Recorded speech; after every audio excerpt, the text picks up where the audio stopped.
Hi guys, and welcome to the 11th vlog now of Coupon Queens vlogs, and today it's a highly debated topic and it is how to write to manufacturers. So I did do a blog post about probably a month or so ago just with basic sort of template tips and advice on what to include in your emails. So today is more about just like going into more detail on those and extra tips and what really does work and what doesn't work. So a lot of you may think, I get a lot of comments basically, a lot of comments and messages saying, you know, it's absolute crap, you don't get all these coupons, it's only because of who you are, like, you know, you're just using your name and your brand. It can be furthest from the truth if I'm being honest.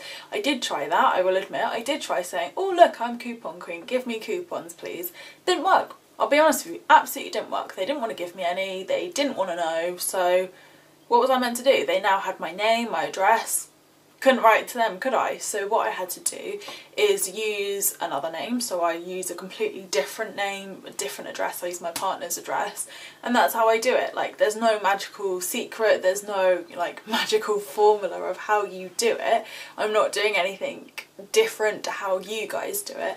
It's literally exactly the same. I write an email, I get a reply, and a lot of people think, oh well, she mustn't get any thank you replies. I can tell you now, I have an inbox of over 100 emails saying thank you for your comments, and that's it, no coupon. So it happens to all of us. You just got to be patient, you've got to be persistent, and if you end up emailing the same company 5 times, so what? You get a coupon at the end of it. So just keep at it. That's my biggest piece of advice. Like, don't feel disheartened every time you get a thank you reply, or if they say we don't do coupons. I can guarantee you, if you email someone else in the department, like email them again and you get someone else, oh yeah, here's a £2 off coupon. So don't be disheartened, don't take no for an answer, and you'll be surprised with what you can get. I guess the main outlines of it is don't write to them. A few people actually send a posted letter to them with like a return envelope. You can do that, but personally I don't think it has the same effect, like, because you've got to pay for a stamp, you've got to pay for the letter, you've got to like take time out to like obviously print or handwrite that letter, and to be honest 90% of the time you're not going to hear anything back. I think I saw a comment the other day of a lady saying that she writes to them and then puts in there, you know, can you offer me any advice on any of the products? So sort of asking for a reply, which I think could work. I haven't done it personally, so if you want to try that, by all means try it, but personally, from personal experience, I don't find writing letters works at all. I find it's the emails that actually get you anywhere. So with emails, all you need to do is like go through your cupboards, think, right, I want Twinings, I want Nivea, find the brands you like, make a list of them, and then like do a column. So write like what day you've contacted them, how you've contacted them, what email, what name and what address you've used. That's the easiest way to do it. Like, make a little logbook of everything you're doing, so you're not repeating yourself, you're not sending the same email to the same person and getting the same reply. So it's about being organised and being a bit savvy with like organising how you do it. So what I would tend to do is, if I was going to email Nivea for example, I would go on Google, I'd type in Nivea contact form or Nivea contact us, something along those lines. It would then pull up their contact form, and on the back of products, so for instance, like, what should I say, a lot of products, they have, you think, oh, let's email Airwick, let's email Dettol, let's email Nivea, but you're not actually emailing them, you're emailing the brand company. So although it will look like you're emailing Nivea, you're not, you're emailing their direct manufacturer's company. So make sure you find out who that is. It normally says on the back of the products who it is by, so keep an eye out for that one, or just type it in on Google, because if you're emailing the same company with the same email, sort of, you know, if you've created a template and you're just sending that to the same company but on a different product, you probably will find they'll catch on and probably won't send you anything.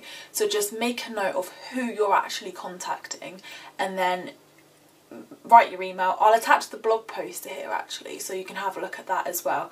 The best way to email is just be truthfully honest. They like honesty, and that is the key, and I can tell you that is what works 100% of the time. The more you waffle on about, oh, have you got any coupons, have you got any promotions, they don't care. They actually couldn't care whatever you say, because you think that person is sat at the end of the computer reading God knows how many emails every day saying, can I have a coupon please? Can I have this? You need to draw yourself out from those people and think, how can I make this creative? How can I make this email make that person laugh, brighten up that person's day and make them give me a coupon?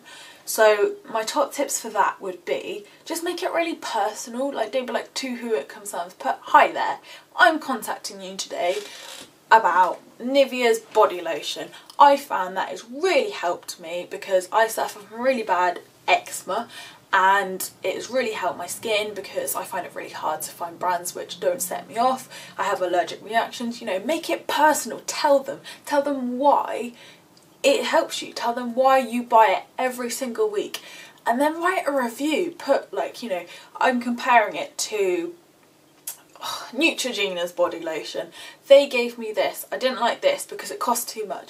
So give them an honest review, but play it in their favour that Nivea is the best, or whoever you're emailing. I'm just using Nivea as an example. Say, you know, Nivea is the best, it's come out on top, it's good value for money, I really enjoy it. And then once you've written that review, and, you know, make it entertaining, make them laugh, make it stand out from the rest of the emails, and then as you close it, I would just put at the bottom, this is the debatable bit, because many people say do put, can I have a coupon please, and some people say don't put it.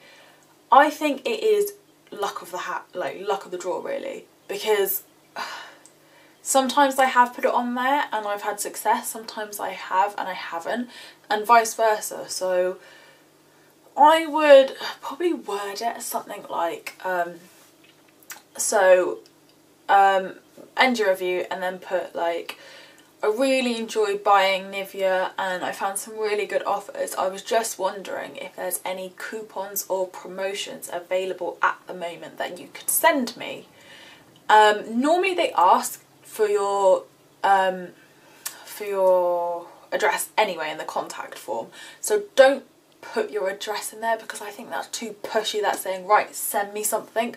I think if you put it in the contact form and just leave it open like that, it's a lot more approachable, it's a lot more open, and I think they would then think, oh, you know, I've really enjoyed that message, like, you know, oh yeah, let's send this woman some coupons, or bloke or whatever. So I would definitely just keep it friendly, don't go in matter of fact, to the point, and all like, to whom it may concern, kind regards. Don't bother with that because they don't care about that. You're not typing, like, it's not a professional email, you're just writing feedback to them.